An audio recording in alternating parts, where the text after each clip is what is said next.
एक professional trader बनने के लिए आपको अपने रूल्स के प्रति डिसिप्लिन रहना ही होगा। तभी आप इस महासागर से अपना गागर भर सकते हो, वरना इस महासागर का एक वेव आपको डुबा ले जाएगा। आज हम इस वीडियो में जानेंगे मेरे खुद के इंट्राडे ट्रेडिंग के नियम। मुझे यकीन है कि यह जानने के बाद आपका प्रोफेशनल ट्रेडर बनने का सपना पूरा हो जाएगा। नमस्कार, मेरा नाम है अल्पेश शेंद्रे। आप देख रहे हैं सब खैरियत यूट्यूब चैनल। बहुत बहुत स्वागत है आपका।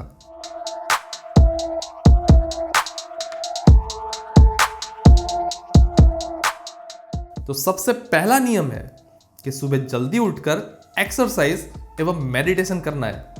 देखिए, शरीर और मन तंदुरुस्त होंगे तभी आप दुनिया की किसी भी फील्ड में सफलता की छलांग लगाने में सक्षम होंगे।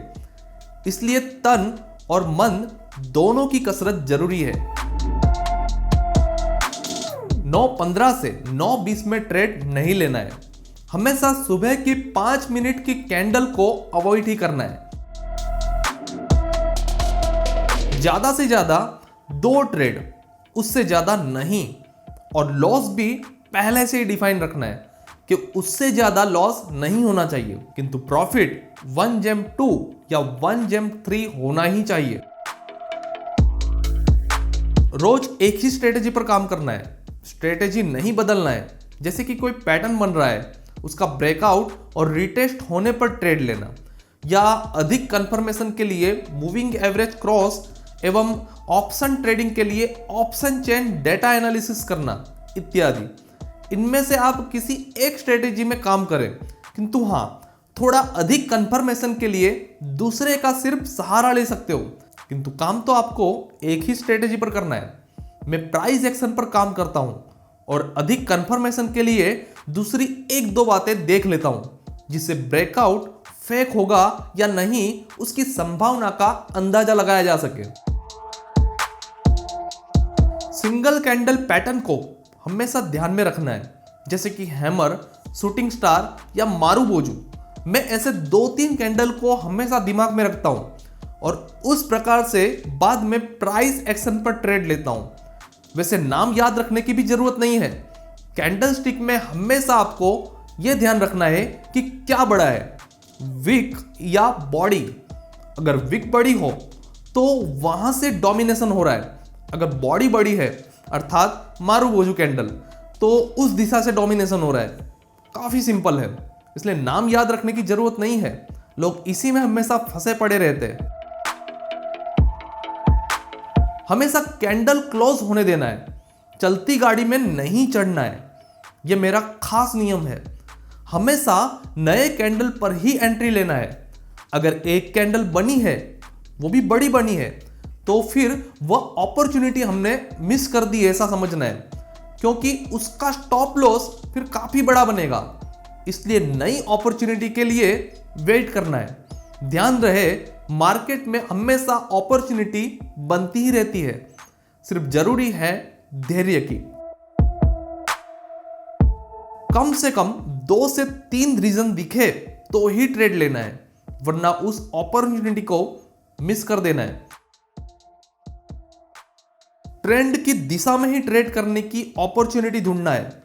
मार्केट सेलिंग ट्रेंड में है और आप उसके विरुद्ध जाकर बाय की अपॉर्चुनिटी खोजोगे तो आपको ज्यादातर लॉस ही होगा, और यदि प्रॉफिट भी होगा तो भी वह उतना ज्यादा नहीं होगा।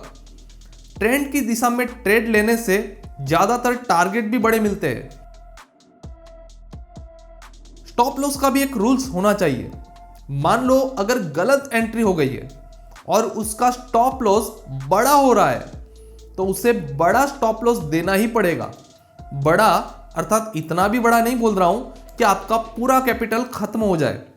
मेरे ऑप्शन ट्रेडिंग के नियम अनुसार 100 पॉइंट का स्टॉप लॉस आ रहा है तो मैं 100 पॉइंट का स्टॉप लॉस देता हूं, किंतु फिर नियम यह है कि यदि वह 100 पॉइंट का स्टॉप लॉस जाता है तो फिर मैं उस दिन दूसरा भी ट्रेड नहीं लूंगा। और अगर मान लो कि स्टॉप लॉस और अधिक हो रहा है तो मैं दूसरे दिन भी ट्रेड नहीं लूंगा या फिर एक ही ट्रेड लूंगा। मैं यह शर्त रखता हूं अपने ट्रेडिंग लाइफ में। तो मेरा यह नियम है। देखिए, इस प्रकार का समझौता करने से हमें साइकोलॉजिकल मजबूती मिलती है कि चलो कोई नहीं, 100 का एसएल बन रहा है तो लगा देते हैं।